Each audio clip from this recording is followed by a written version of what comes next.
Friends, happy Makar Sankranti all of you. आज मैं शुरू करने जा रही हूँ एक न्यू ब्लॉग एक बहुत ही अच्छी रेसिपी के साथ। आज मकर संक्रांति है और कुमाऊँ में मकर संक्रांति को घुघुतिया त्यौहार के रूप में भी मनाया जाता है। तो हम भी कुमाऊनी हैं, क्यों नहीं हम भी आपको घुघुतिया त्यौहार हम कैसे मनाते हैं वो चीज़ें मैं आपसे शेयर करना चाहती हूँ। और साथ में हम बनाएंगे आज घुघुत की रेसिपी मैं आपके साथ शेयर करूँगी, आप लोग ज़रूर ट्राई कीजिएगा। कुमाऊँ का सबसे प्रसिद्ध त्यौहार है घुघुतिया त्यौहार।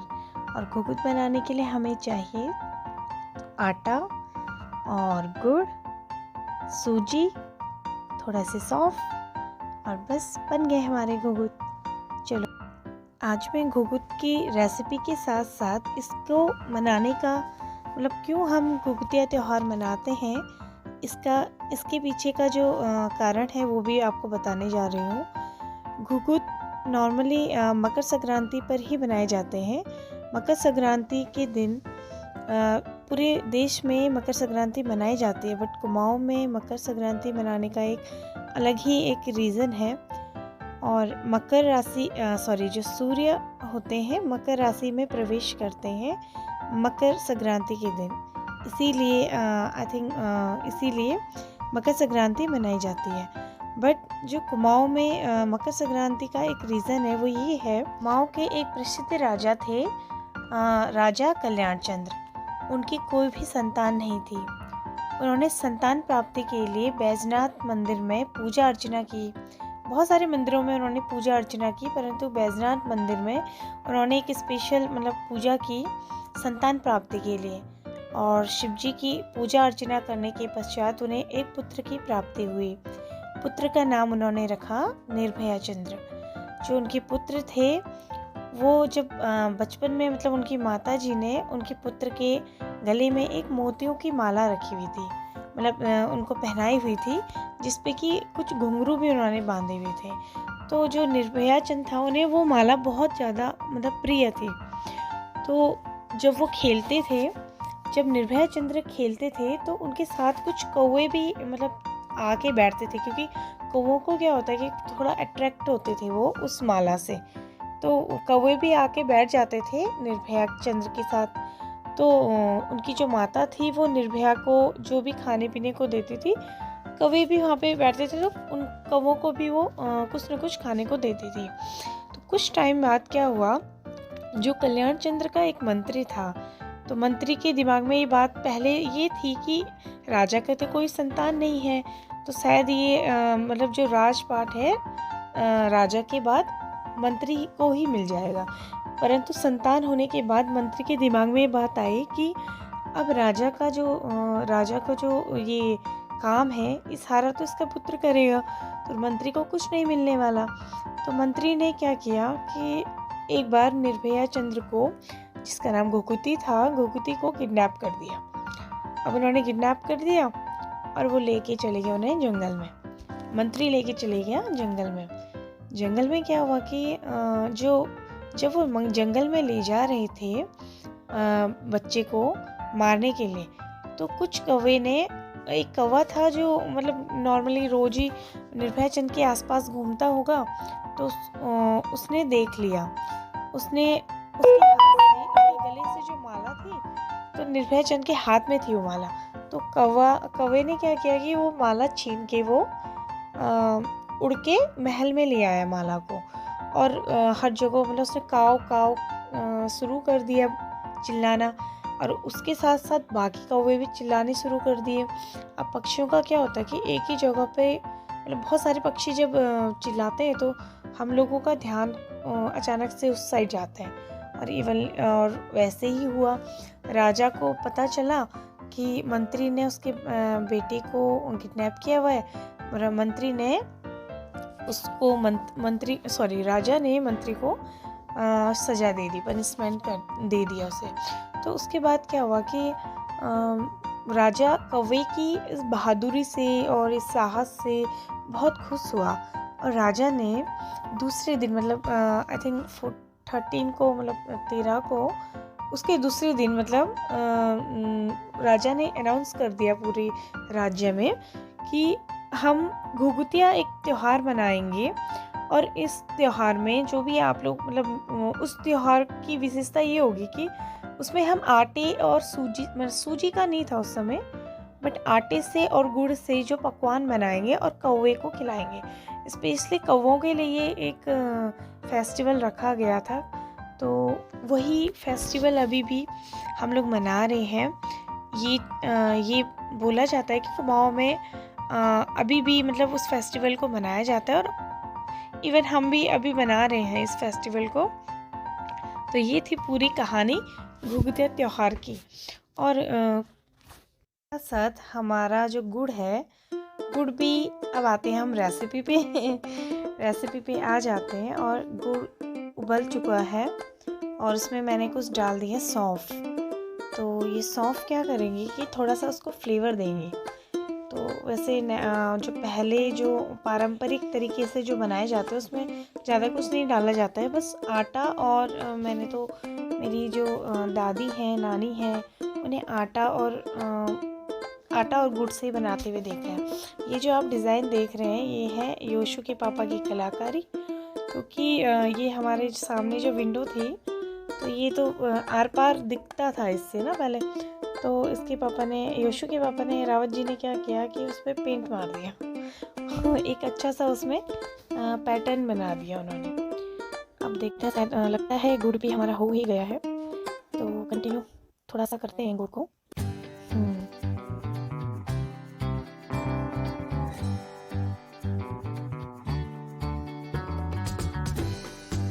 अब आ गए हम आटे पे। अभी मुझे थोड़ा ध्यान आया कि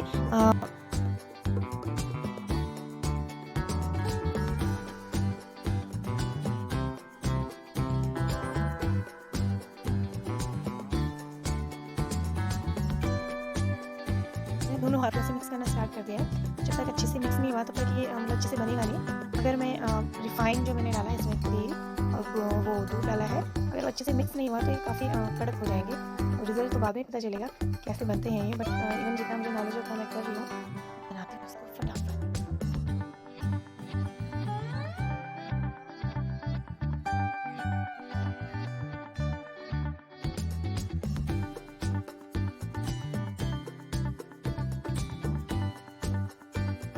लग रहा है कि ये जो परात है ये थोड़ा छोटी हो गई है। अब एक बड़ी परात मैंने ले ली है और ये सारा मैं इसमें खाली करूँगी, क्योंकि आधे से ज़्यादा तो ये फिर गिर जाएगा अगर मैं ऐसे कंटिन्यू से करती रहूँगी। तो अब करती हूँ इसे फिनिश, और अच्छे से अभी मिक्स मुझे लग रहा है हुआ नहीं, थोड़ा सा और करना ज़रूरी है। जब तक मैं इसे मिक्स करती हूँ तब तक हमारा गुड़ का जो मैंने सिरप बनाया है वो भी धीरे धीरे ठंडा हो जाएगा।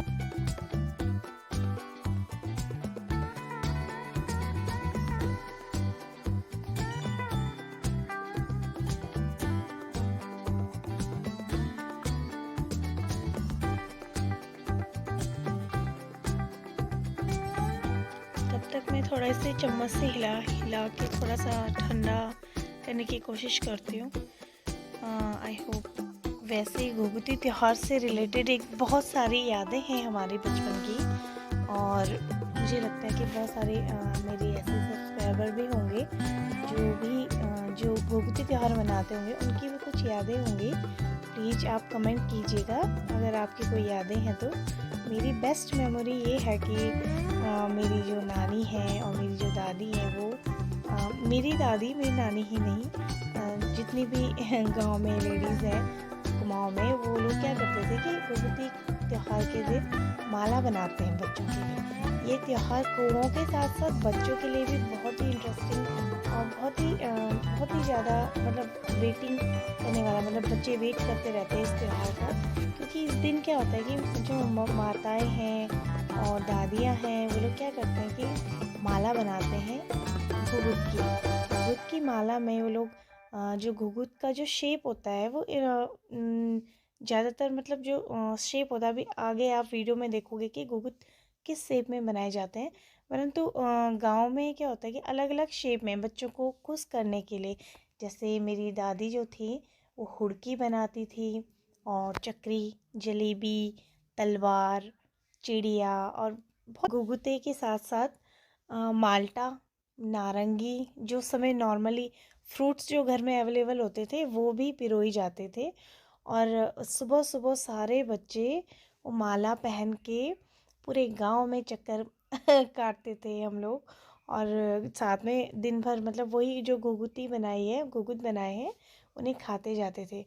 तो आई थिंक उससे ज़्यादा बेस्ट कोई मेमोरी हो ही नहीं सकती किसी की लाइफ में, जो भी कुमाऊँ से रिलेटेड जो बच्चे हैं। और आप लोग भी अपना एक्सपीरियंस शेयर कर सकते हैं। अभी थोड़ा ठंडा हो गया, मैं इसलिए गूंद लेती हूँ आटे को। आटा गूंदने के लिए एक हाथ से तो मुझे नहीं लगता कि हो पाएगा, तो मुझे कैमरा कहीं पे सेट करना पड़ेगा।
काफ़ी मेहनत के बाद हमें एंड देन ये डो रेडी हो गया है।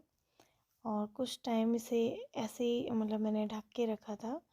उसके बाद अभी बिल्कुल परफेक्टली मतलब रेडी हो चुका है। अब हम बनाएंगे घुघुत। ये बनाए हमने घुघुत। हाँ, इनका शेप कुछ लोगों के लिए थोड़ा अजीब सा लग रहा होगा कई लोगों को। ये है खजूर, मतलब जो डो है उसे हमने दो शेप दिए हैं। एक तो खजूर का शेप, इसे खजूर बोलते हैं हमारे कुमाऊँ में।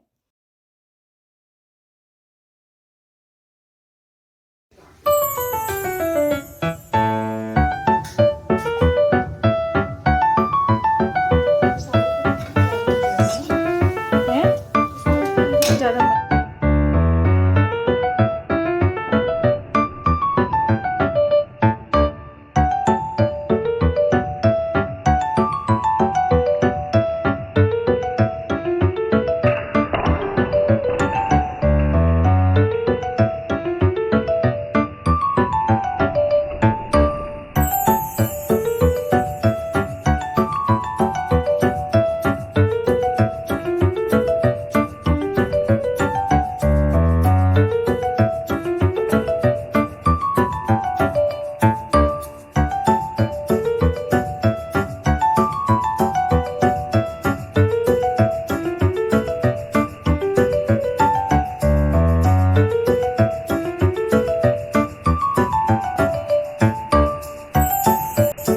योशु की घुघुती की माला।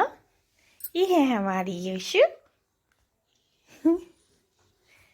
चलो अब योशु के हम टीका करते हैं, है ना योशु? आपका हम टीका करेंगे, है ना? तो टीका कर दिया।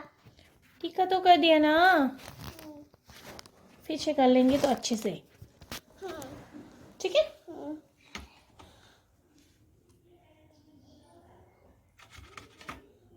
ये माला किसकी है? मेरी है। प्रणाम करो मम्मी को। प्रणाम। जीते रहो, खुश रहो, बड़े हो जाओ, हैं? ये है आपकी माला। ये भी ऑरेंज है। ये ऑरेंज है और ये है घुघुत। ये कैसे लग रही है आप? अच्छी लगी है। बहुत सुंदर। दिखाओ दिखाओ, अभी बाद में खाना, पहले फोटो खींचते हैं। हंसो, दिखाओ दिखाओ अपनी माला, दिखाओ अपनी माला।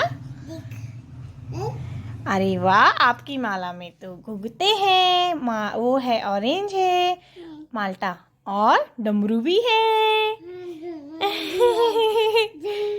डुम डुम छम छम घुंगर बाजला गम गम उड़ा की बाजू लो छम छम घुंगर बाजला घम घम उड़ा की बाजू लो कै गाँव की छह धानोली संग संग यो हम